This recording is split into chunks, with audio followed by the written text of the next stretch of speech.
नमस्कार दोस्तों, आइए जानते हैं हरियाणा की 100% सही 25 बड़ी खबरों को फटाफट अंदाज में। लेकिन उससे पहले वीडियो को एक छोटा सा लाइक जरूर करें। हरियाणा कैबिनेट मीटिंग में नए कलेक्टर रेट पर मुहर। हरियाणा कैबिनेट की बैठक में नए कलेक्टर रेट को मंजूरी दी गई है। साथ ही लाडो लक्ष्मी योजना के लिए रजिस्ट्रेशन जल्द शुरू होंगे। मुख्यमंत्री नायब सैनी ने बताया कि पेंशनर्स को अब 10,000 रुपए मासिक भत्ता मिलेगा। बैठक में फैसला लिया गया कि विधानसभा का मानसून सत्र 22 अगस्त से शुरू होगा, जिसकी अवधि बिजनेस एडवाइजरी कमेटी तय करेगी। यह बैठक प्रशासनिक, सामाजिक और आर्थिक फैसलों के लिहाज से अहम मानी जा रही है। कुरुक्षेत्र में कांग्रेस विधायक का बीजेपी सरकार पर निशाना। थानेसर से कांग्रेस विधायक अशोक अरोड़ा ने कुरुक्षेत्र में प्रेस कॉन्फ्रेंस कर बीजेपी सरकार पर हमला बोला। उन्होंने कहा कि प्रॉक्सी एमएलए लगाना लोकतंत्र के खिलाफ है और सरकार आम आदमी की जेब पर डाका डाल रही है। विधायक ने बिजली दरों, टोल टैक्स और कलेक्टर रेट में बढ़ोतरी को जन विरोधी बताते हुए कहा कि विपक्ष विधानसभा सत्र में इन मुद्दों पर सरकार को घेरेगा और जवाब मांगेगा। नारनौल से 14 बांग्लादेशी नागरिकों को किया गया डिपार्ट। हरियाणा के नारनौल में ईंट भट्ठा कंपनी में काम कर रहे 14 बांग्लादेशी नागरिकों को महेंद्रगढ़ पुलिस ने पकड़ा और उन्हें डिपोर्ट कर दिया। ये सभी लोग अवैध तरीके से भारत में प्रवेश कर यहां लंबे समय से रह रहे थे। पुलिस ने विदेशियों की पहचान कर विशेष कार्रवाई करते हुए इन्हें बांग्लादेश रवाना किया। इस अभियान के जरिए जिला प्रशासन ने अवैध घुसपैठियों पर सख्ती का संदेश दिया है।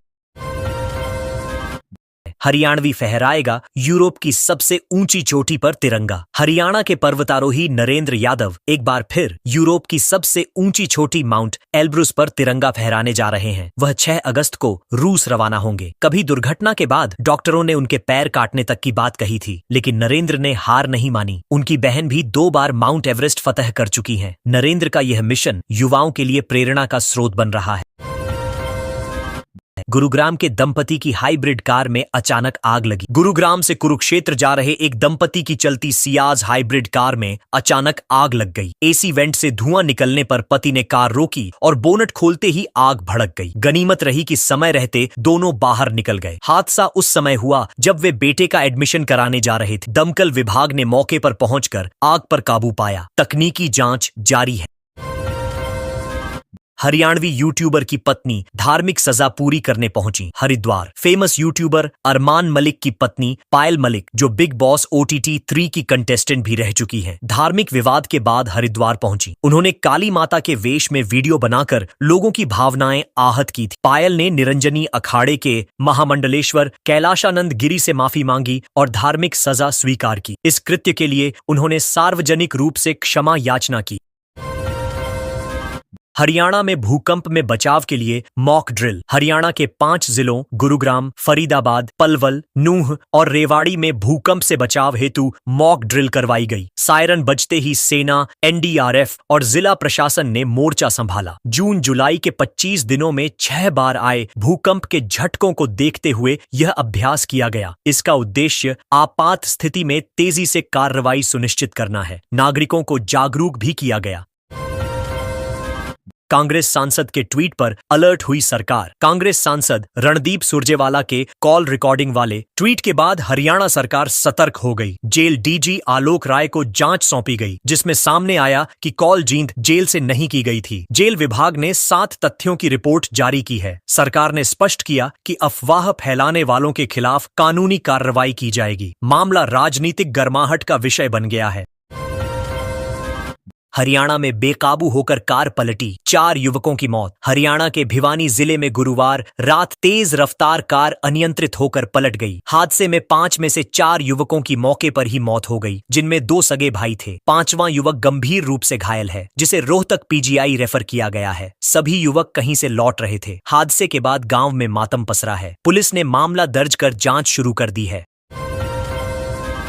फतेहाबाद में ग्रामीणों ने किया हाईवे जाम, धरना देकर बैठे। फतेहाबाद जिले के खाराखेड़ी गांव में जलभराव से परेशान ग्रामीणों ने नेशनल हाईवे 9 पर जाम लगा दिया। जलघर की मोटरों में पानी भर जाने से पानी सप्लाई ठप हो गई थी। इससे नाराज ग्रामीण हाईवे पर बैठ गए, जिससे ट्रैफिक जाम हो गया। करीब आधे घंटे बाद प्रशासनिक हस्तक्षेप से मामला सुलझा। ग्रामीणों ने चेतावनी दी कि समाधान नहीं हुआ तो फिर से आंदोलन करेंगे। सोनीपत के स्कूलों में देश के रक्षकों को सलाम कार्यक्रम। स्वतंत्रता दिवस के उपलक्ष्य में सोनीपत के सरकारी स्कूलों में देश के रक्षकों को सलाम कार्यक्रम शुरू किया जाएगा। 15 अगस्त को बच्चों को सैनिकों से मिलने और देशभक्ति से जुड़ी गतिविधियों में भाग लेने का मौका मिलेगा। इस कार्यक्रम का उद्देश्य छात्रों में राष्ट्रभक्ति की भावना को बढ़ाना और सेना के प्रति सम्मान जागृत करना है। शिक्षा विभाग ने इसकी रूपरेखा तैयार कर ली है।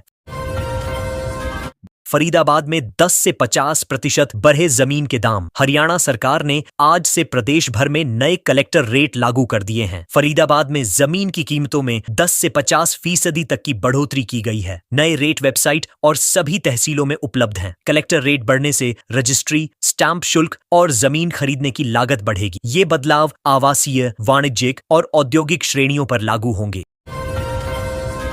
दादरी में किसान संगठनों ने मुआवजे की उठाई मांग। चरखी दादरी जिले में किसान संगठनों ने जलभराव और टिड्डियों के हमले से हुई फसल बर्बादी को लेकर सरकार से मुआवजे की मांग की है। किसानों का कहना है कि उन्हें प्रति एकड़ 50,000 की दर से मुआवजा मिलना चाहिए। संगठनों ने चेतावनी दी कि यदि शीघ्र राहत नहीं मिली तो वे आंदोलन करेंगे। अधिकारियों को झापन सौंपते हुए उचित कार्रवाई की मांग की गई है। हिसार में कॉमर्शियल सिलेंडरों की कालाबाजारी का भंडाफोड़। हिसार की कृष्णा कॉलोनी में शुक्रवार को सीएम फ्लाइंग और फूड सप्लाई विभाग की टीम ने संयुक्त छापेमारी कर एक गोदाम से कॉमर्शियल सिलेंडरों की कालाबाजारी का खुलासा किया। गोदाम को सिर्फ 12 दिन पहले किराए पर लिया गया था। टीम ने मौके से सिलेंडरों को जब्त कर लिया और मालिक से पूछताछ की जा रही है। केस दर्ज कर जांच शुरू हो गई है। दादरी में ग्रामीणों ने किया प्रशासन के खिलाफ प्रदर्शन। चरखी दादरी के गांव बिलावल में नालियों की सफाई न होने से बरसाती पानी गलियों में भर गया है। दूषित पानी से ग्रामीणों के मकान और सड़कों को नुकसान हो रहा है। शुक्रवार को ग्रामीणों ने पानी में खड़े होकर प्रशासन के खिलाफ नारेबाजी की। उन्होंने बताया कि बार बार शिकायत करने के बाद भी कोई समाधान नहीं हुआ है। लोगों ने तत्काल कार्रवाई की मांग की है। सिरसा में पूर्व वित्त मंत्री ने हरियाणा सरकार को घेरा। सिरसा में पूर्व वित्त मंत्री प्रो संपत सिंह ने हरियाणा सरकार पर तीखा हमला किया। उन्होंने कहा कि चौधरी देवीलाल यूनिवर्सिटी आर्थिक संकट से जूझ रही है। यूनिवर्सिटी में स्टाफ को समय पर वेतन नहीं मिल रहा, जिससे कार्य प्रभावित हो रहा है। उन्होंने कहा कि सरकार शिक्षा संस्थानों की अनदेखी कर रही है और जल्द सुधार नहीं हुआ तो हालात और बिगड़ेंगे। फतेहाबाद में प्रधान प्रतिनिधि और पार्षद भिद्दे। फतेहाबाद की रतिया नगरपालिका में शुक्रवार को उस समय हंगामा हो गया जब चेयरपर्सन की कुर्सी पर बैठने को लेकर प्रधान प्रतिनिधि और पार्षद आपस में भिड़ गए। दोनों में तीखी बहस हुई जो हाथापाई तक पहुंच गई। मौके पर मौजूद लोगों ने बीच बचाव कर स्थिति को शांत किया। विवाद का वीडियो सोशल मीडिया पर वायरल हो गया है। सोनीपत में पेंशन वेरिफिकेशन के लिए उमड़ी भीड़। सोनीपत में पेंशन वेरिफिकेशन को लेकर शुक्रवार को बड़ी संख्या में ग्रामीण तहसील कार्यालय पहुंचे। बार बार दस्तावेज मांगने से लोग नाराज हो गए और विभागीय कार्य प्रणाली पर सवाल खड़े किए। अधिकारियों ने स्पष्ट किया कि यह कोर्ट के आदेश पर हो रहा अंतिम मौका है। तय समय में सत्यापन नहीं कराने वालों की पेंशन बंद हो सकती है।